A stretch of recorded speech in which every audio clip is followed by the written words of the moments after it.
Hi, well this is the third and last in the series of the three videos on our explanatory statistics.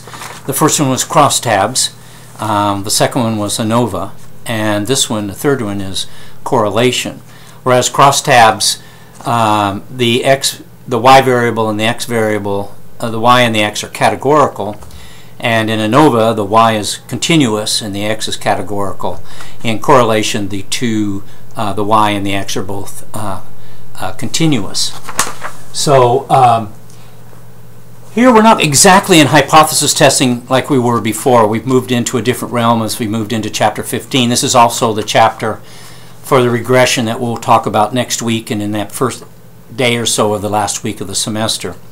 But I left it up there because in a sense there is a null and a research hypothesis, although not formalized like we have had in the previous chapters.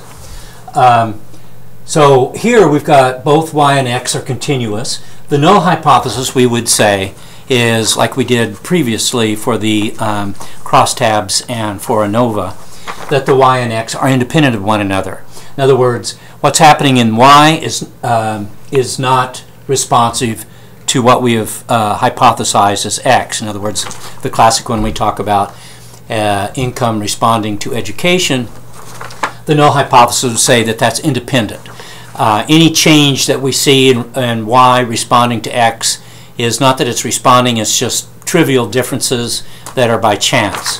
The research hypothesis says that y is responding to x, income is responding to x, and the correlation will give us a measure of that, whether it is there, the strength of it, and with the coefficient of determination will give us a sense of just by how much can we explain y by assessing the influence of x on y, or maybe that is the explanation. All right, so here is the basic sort of underlying principles. You can look at the partial chapter, that portion of chapter 15 that talks about the Pearson R and the Healey. In Healey, it's on page 370, the correlation Pearson's R, and you'll see it in the demonstration that I sent you and in the homework I'll send you tomorrow. But if you look at the formula, which I'm not really concerned at this point about you well, I want you to understand the formula, but we're not going to practice doing the formula. As I said before, we're switching to interpreting SPSS output and understanding how SPSS works at the same time. If you look at the formula 15.4, you'll see some elements of that formula that are very familiar to us. I turn away because I'm looking at the text, where R equals, and then you can see the sum of x minus x mean times the sum of y minus y, or the sum of those two processes, over the square root of those two processes, where they have been squared. So that kind of takes us back, has a resonance with, I think, chapter 3 when we were looking at, and chapter 4 when we were looking at central tendency and measures of dispersion, where we were doing doing the x's minus, subtracting the means from the x's, and then squaring those and all that sort of thing. That process should come back when you see it. But take a look at that and kind of watch how they develop that towards the bottom of that page and sort of get an idea of the concept of what's going on here. All right, so let's look at the homework, the demonstration, the first one, state crime rate by percent metro and percent poverty. This happens to have two x's. This would be y responding to x1 plus x2, if we were to think about it that way. I just happened to slip this in on you because we'll be looking at two x's or more when we get into regression, but it's all the same. So we look at this homework, and here again, state crime rate by. So this is the outcome. How does crime rate, can we explain crime rate by percent metro and by percent poverty? So our null hypothesis, we put the dependent variable and the independent variables there, state crime rate and then percent metro and percent poverty. Null hypothesis, neither one of them, or they're all independent of one another. Research hypothesis that state-wide crime rate is responding to percent metro and to percent poverty.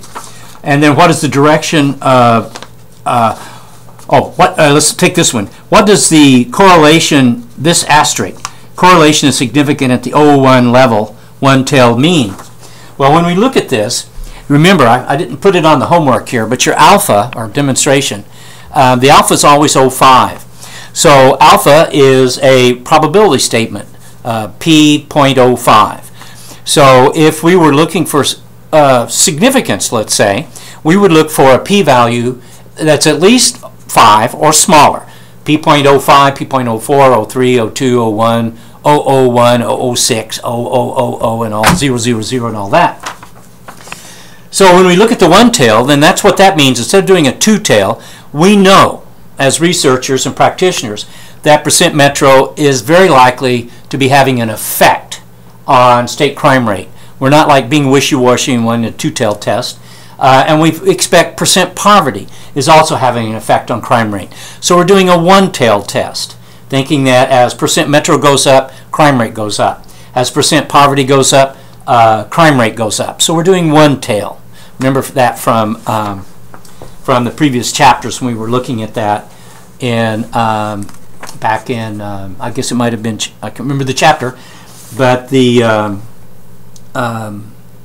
must have been like 6 and 7, somewhere in there, 8 and 9. All right, so if we see here, for example, that a double asterisk is at 0.1 level. So when we look at, let's say for example, let's look at this one. Numbers of violent crime is our y variable, and we see percent metro is 0.399. That's the Pearson's R, and it's a double asterisk. That means it's significant at least 0.01. And when we look at this at the significant one tail, it's 0.002, very much smaller than 0.01. So we could say that that is a statistically significant relationship. And then we look at the Pearson's R for percent metro. Well, it only has one asterisk.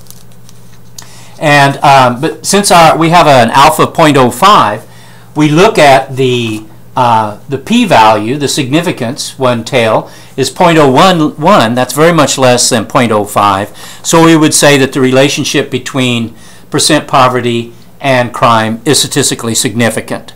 And just like we would say that the percent metro area in relation to crime is statistically significant. Both significant values are very much less than our value of 0.05. Now, when we look at that, if they were inversely related, we'd have a negative sign. For example, if we found that as percent metro goes up, crime goes down, this would have been a minus 0.399.